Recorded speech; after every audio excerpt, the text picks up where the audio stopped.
So I have something to confess. I'm addicted to my phone.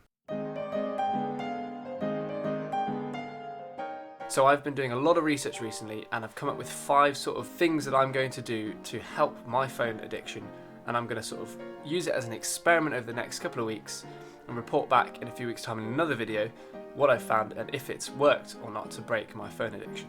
So let's get into it. So the first thing is what I'm going to call the basics, which is effectively what most people probably already know, and I watched this video by Nate O'Brien where he talked about a few different things which I would consider the basics, which are really important to do. So number 1 was turning off all notifications except for like emergency calls from your closest friends and family. So I've got my fiance, my parents and my sister as like the only people that can really reach me through phoning. In the past I have actually tried this before and I found that it resulted in me constantly checking my phone to see if I had anything, because also I didn't get any notifications.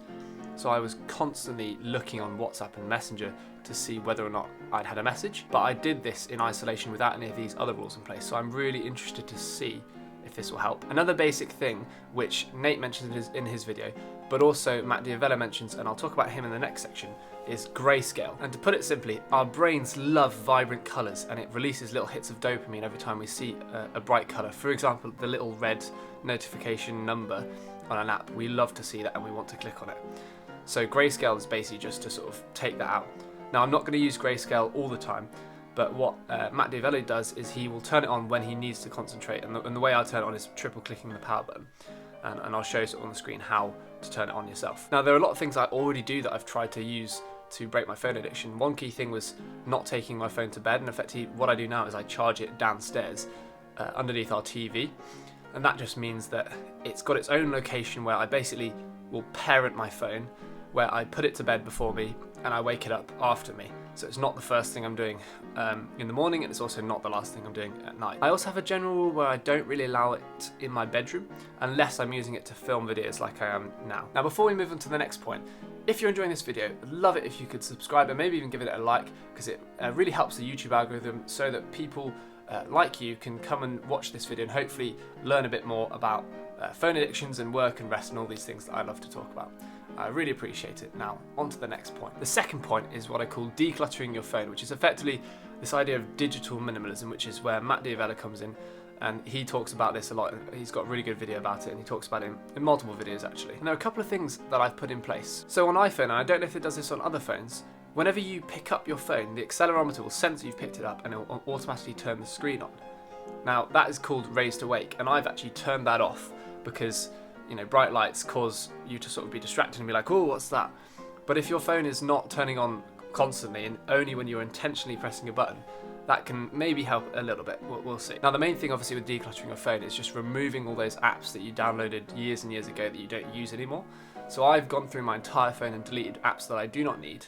And then I've also rearranged the screen so that my first screen is purely essential things that I will need on a regular basis, like calendar, my camera, photos, and I've also kept this widget at the top which shows the charge of my watch, phone and my AirPods, which I find quite useful. The second screen is sort of things that I do need but not all the time, and I've got them sort of folded away so they're not easy to access, and that includes things like Messenger and WhatsApp. Another thing that Matt suggested was deleting all your widgets on the sort of swipe the left page, so I've done that so that there's just not other things to distract me. And basically what I've done is just made my phone as boring as possible, so I'm only using it really as a phone. Now the third point is by a guy called Thomas Frank, who you've probably heard of before. And his tip was so simple, it seems almost ridiculous, but his tip was just to log out. Now you can sort of choose which apps you log out of. For me, I've deleted all of the apps that I get distracted most by, like Instagram or YouTube. I can also access some of these apps like YouTube and Twitter through Safari, which can be helpful at times. However, it so often leads to me scrolling endlessly that I needed to come up with a way of sort of managing this. And the way I'm doing it is by doing this exact thing, which is logging out of my Twitter. And what effectively it does is whenever I pick it up and aimlessly go to Twitter on Safari, I'm like, oh, I've got to log in.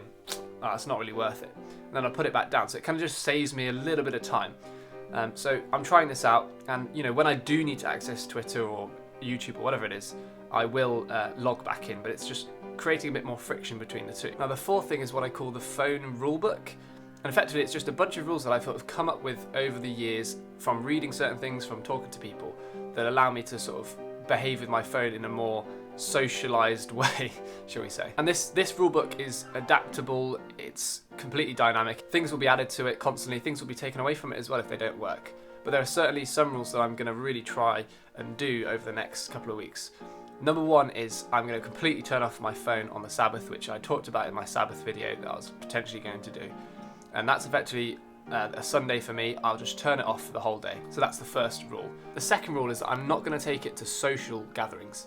And this is basically just an attempt to stop me from going on it when I'm at a place where I could be talking to people and socialising. Now, I understand that this is more complicated if you're driving somewhere and you need to, navigate, maybe you need to use Google Maps. So I'd say, I'm happy to bring it in the car, but I'll leave it in the car maybe if I'm going to someone's house or a party or whatever. Now, you might be saying, aren't these a bit extreme, or, what about in emergencies and things? And I definitely understand that, because on my Sabbath a couple of years ago, it was straight after church in the town centre, and we saw a guy who was quite drunk fall off like a ledge and hit his head, and he stopped moving. So we had to go over and see if he was okay, and I basically had to call the police or call the ambulance to get people to come and see if he was okay. And so obviously in that scenario, a phone was quite important. However, when I reflected on it, there were at least another 20 of my friends around who all had phones. So worst case scenario, someone else would also call the ambulance. Now, the caveat I'd say here is that if you're going to go somewhere on your own, particularly if you're walking on a late at night by yourself, or you're going to be in a scenario where you need to have your phone, then definitely bring it with you.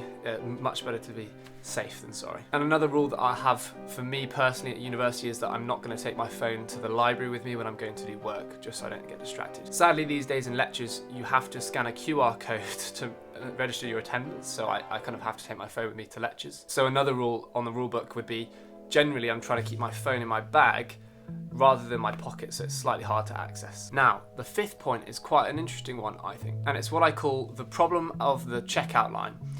Now, it's not specific to checkout lines, but basically what it's about is that time when you maybe have a couple of minutes spare where you're waiting for something. Maybe you're in a checkout line, maybe you're waiting to use a room, or queuing for a lecture. So easily you can just go to grab your phone and scroll on it mindlessly, so you don't have to awkwardly stand there and look at other people or whatever. And I've decided I really don't want to be doing that all the time, so I've come up with a new idea that is quite basic, to be honest. So there are two things that I'm going to try and aim to do every time I notice that flinch to try and grab my phone. Number one is I'm going to use it to pray for people, particularly people maybe who are in need or aren't very well at the moment. I'm going to try and use that as an opportunity to sort of pray for them. And the second thing I'm going to do is a more creative thing, where I'm now constantly carrying a piece of paper and a pen in my pocket, so that I can just use that 2-3 minutes to brainstorm any ideas I have, maybe for the YouTube channel or whatever else I want to be creative about. And I'll just use it to just sit and maybe write a couple of ideas down.